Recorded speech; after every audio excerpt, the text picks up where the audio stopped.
ബംഗാളി, മാലൂനിഹി, Madrasi, South India, Kerala, Madrasi. ओ मद्रासी, तुम्ही मद्रासी के चाओ? देखुन बिचलावाला একটা मद्रासी আছে। বাপু, ও বাপু, কি কেউ তোমাকে দেখতে এসেছে? നിങ്ങൾ മദ്രാസി താനാ? എവിടെ നിന്ന് വരുന്നു? ചേട്ടൻ മലയാളിയാണോ? എന്റെ പൊന്നു ചേട്ടൻ, ഞാൻ അന്വേഷിക്കുന്ന ആൾ ഈ ഏരിയയിൽ തന്നെ എവിടെയോ ഉണ്ട്. കറങ്ങി കറങ്ങി ഒരു വഴിയായി. ഈ നല്ല വണ്ണവും പൊക്കമൊക്കെ ഉള്ള ഒരു നന്ദകുമാർ മലയാളി അറിയോ? ഞാൻ അറിയാത്ത ഒരു മലയാളി ഈ ഗലിയിലില്ല. 10-25 വർഷത്തെ സർവീസാ. നാട്ടിലെവിടെയാ? ആലുവ. ആ, ഞാൻ തൈക്കാട്ടുശ്ശേരി. പോകാറില്ല. ഒരു ചായ കുടിക്കണം. ചേട്ടനെ കണ്ടത് തന്നെ അമൃത് കുടിച്ചതുപോലെയായി. എനിക്ക് എത്രയും പെട്ടെന്ന് അയാളെ ഒന്ന് കണ്ടാൽ മതി. മൂപ്പരുടെ അടുത്ത് ഞാൻ വരില്ല. ആളൊരു മോശരനാ. ഇക്കാലത്തിനിടയിൽ ആദ്യമായിട്ടാ അയാൾ അന്വേഷിച്ച ഒരാൾ വരുന്നത്. ഏയ് മോട്ടെ, এখানে আয়। কি হচ্ছে? দেখো, ইনি তোর মনিবকে দেখতে এসেছে। এই চেকেন আয়ালটা ഒരു চিংড়িয়া। ইনাকে নিয়ে যা। আমি ব্যস্ত। অনেক দূর থেকে এসেছে, মনিবের কাছে একটু নিয়ে যা। একদম যাবে না। यार की पेचस साला একদম মেরে ফেলবো। আমাকে না বলে একদম নড়বে না, বুঝলে? একদম না সালা, ঠিক আছে? খেয়ে না, খেয়ে না। বাবু, খেয়ে না। বাবু, আপনার বন্ধু এসছে। বাবু, গতকাল কোথায় গিয়েছিলিস? ও বাসন্ত স্ট্রিটে দৌড়ি মারা গেছে, আমি ওখানে গিয়েছিলাম। ও, তুই ওখানে গিয়ে ওকে বাঁচিয়ে তুললি? এগুলো নিয়ে গিয়ে বলাইয়ের দোকানে দিয়ে যত সব।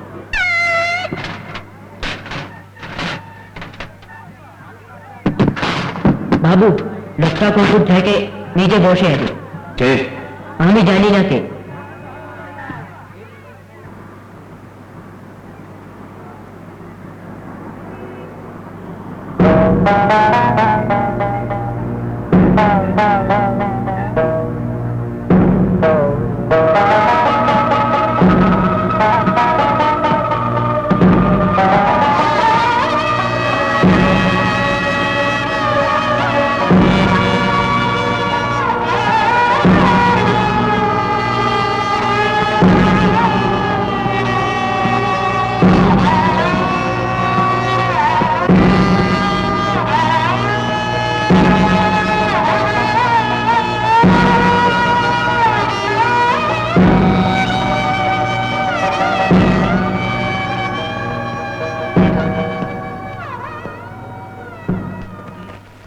നന്ദൻ,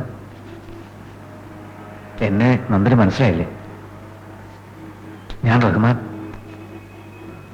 തമ്മിൽ കണ്ടിട്ട് കുറെ നാളായല്ലോ. എന്നാലും മറക്കാൻ മാത്രം.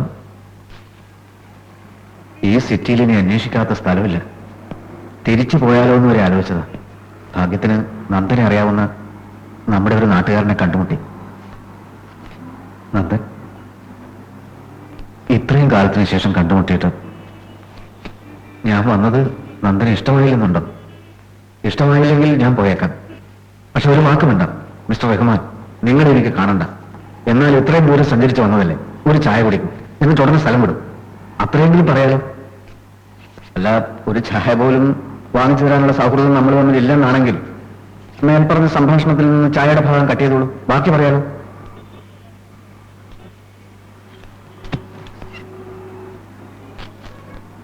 ഇത് കൊള്ളാലോ.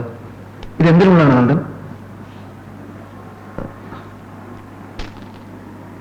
അവിചാരിതമായ മേൽവിലാസം കിട്ടി. ആളിവിടെ ഉണ്ടെന്ന് അറിഞ്ഞപ്പോ ഒന്ന് കാണാൻ ഉള്ളു പിടച്ചു. ആ നിമിഷം പുറപ്പെട്ടതാണ്. കെട്ടിപ്പിടിക്കുകയും പൊട്ടിക്കരയും വേണമെന്നല്ല, എന്നാലും ഒരു പരിചയഭാവം അത്രയെങ്കിലും ആഗ്രഹിക്കുന്ന തെറ്റാണ്. നന്ദൻ, ഞാൻ നിങ്ങളെ നാട്ടിലേക്ക് വിളിച്ചുകൊണ്ട് പോകാൻ വന്നാണ്.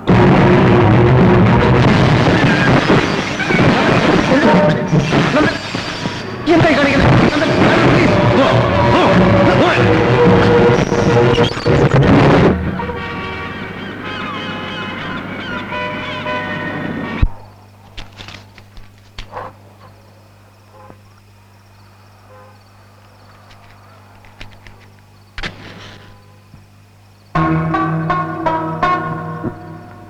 വെറും തല്ല് പോരാ, ഞാൻ പോവില്ല. കൊല്ലണം, കൊന്നാ ഞാൻ മരിച്ചു പോകും. എന്നാലും പ്രശ്നം തീരാൻ പോകുന്നില്ല. ഞാൻ പ്രേതമായിട്ട് ഇതേ ടെറസിൽ പിന്നെയും വരും, ഉപദ്രവിക്കും. കൊന്നോളൂ, കൊന്നോളൂ. എന്നെ ഉപദ്രവിക്കാനുള്ള അവകാശം തനിക്ക് ആരാണോ തന്നത്? തന്നില്ല, എടുത്തതാണ്. അതിനുള്ള സ്വാതന്ത്ര്യം എനിക്കുണ്ട് നന്ദ. ഒരുത്തനുമില്ല സ്വാതന്ത്ര്യം. ആരെയും ഒരിക്കലും കണ്ടുമുട്ടാതിരിക്കാൻ വേണ്ടിയാണ് ഇത്രയും ദൂരത്തേക്ക് ഞാൻ പോകുന്നത്. മേൽവിലാസം കിട്ടിയപ്പോൾ പുറപ്പെട്ടു അത്രേ. ഞാൻ അയച്ചു തന്നോ മേൽവിലാസം? ഇങ്ങോട്ട് വരാൻ തന്നെ ഞാൻ ക്ഷണിച്ചോ? പറയടോ, എന്റെ മനസ്സമാധാനം നശിപ്പിക്കണമല്ലേ? എന്ന് വെച്ചാൽ ഞാനിവിടെ വരുന്നത് വരെ നന്ദന് ഭയങ്കര മനസ്സമാധാനമായിരുന്നു എന്നാണോ? എങ്കിൽ പിന്നെ കേരളത്തിൽ മനസ്സമാധാനം കിട്ടാത്ത മുഴുവൻ ആളുകളും നേരെ കൽക്കട്ടയിലേക്ക് വന്നാൽ മതിയല്ലോ. അന്വേഷിച്ച് നടന്നാൽ കിട്ടുന്ന ഒന്നല്ല മനസ്സമാധാനം.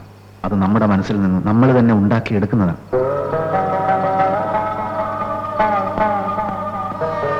ജീവിതത്തിന്റെ വലിയൊരു ഭാഗം ഒരു ധ്യാനം പോലെ പഠിച്ചു, ഡിഗ്രികൾ എടുത്തു, കുട്ടികളുടെ പ്രിയപ്പെട്ട അധ്യാപകനായി. ഇതെല്ലാം വലിച്ചെറിഞ്ഞിട്ട് ഇനിയുള്ള കാലം ഈ നാറുന്ന തെരുവിൽ കഴിച്ചുകൂട്ടാമെന്നാണോ നന്ദൻ തീരുമാനിച്ചിരിക്കുന്നത്? എനിക്ക് വല്ലാത്ത വിഷമമുണ്ട് നന്ദ. എനിക്ക് അതാണല്ലോ ഇഷ്ടം. എന്റെ ജീവിതം എങ്ങനെ ജീവിച്ചു തീർക്കണമെന്ന് താനല്ല തീരുമാനിക്കുന്നത്, മനസ്സിലായോ? എന്നെങ്കിലും ഒരിക്കൽ നന്ദന് മനസ്സിലാകും ചെയ്യേണ്ടിയിരുന്ന പല കാര്യങ്ങളും ചെയ്തില്ല എന്ന്. അപ്പൊ കുറ്റബോധം തോന്നും. ഇപ്പൊ ഉണ്ടെന്ന് തോന്നുന്ന മനസ്സമാധാനം വെറും പൊള്ളയായിരുന്നു എന്ന് തിരിച്ചറിയുകയും ചെയ്യും. ഇങ്ങനെ ഒളിച്ചോടാൻ മാത്രം ഒന്നും ഉണ്ടായിട്ടില്ല. ഉണ്ടായിട്ടില്ലേ? ഇല്ലേ? ഒക്കെ അറിയാമെന്ന് താനാണോ ഈ പറയുന്നത്? വെറുതെ എന്നെ ഒരാൾ ഓർമ്മിപ്പിക്കരുത്. എനിക്ക് വയ്യ.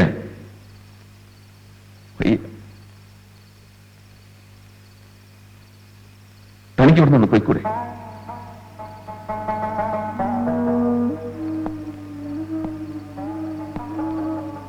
ഞാൻ വേദനിപ്പിച്ചെങ്കിൽ ക്ഷമിച്ചേക്കിടും. എന്നെ തനിക്കറിയില്ലേ? തന്നെ എനിക്ക് സ്നേഹമാണെന്നറിയില്ലേ? തന്റെ സുഖത്തിലും ദുഃഖത്തിലും ഒപ്പം നിന്നവനല്ലേ ഞാൻ?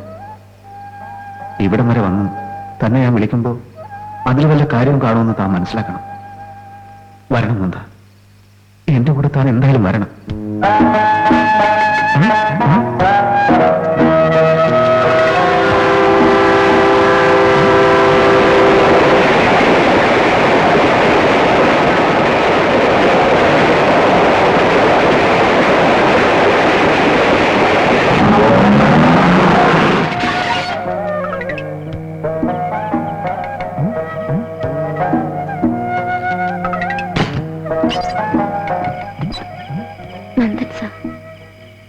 പോയിട്ട് ഒരു വിവരമില്ലാതെ വിഷമിച്ചിരിക്കായിരുന്നു ഞാൻ. സാറിനെ കണ്ടോ ഇല്ലയോ?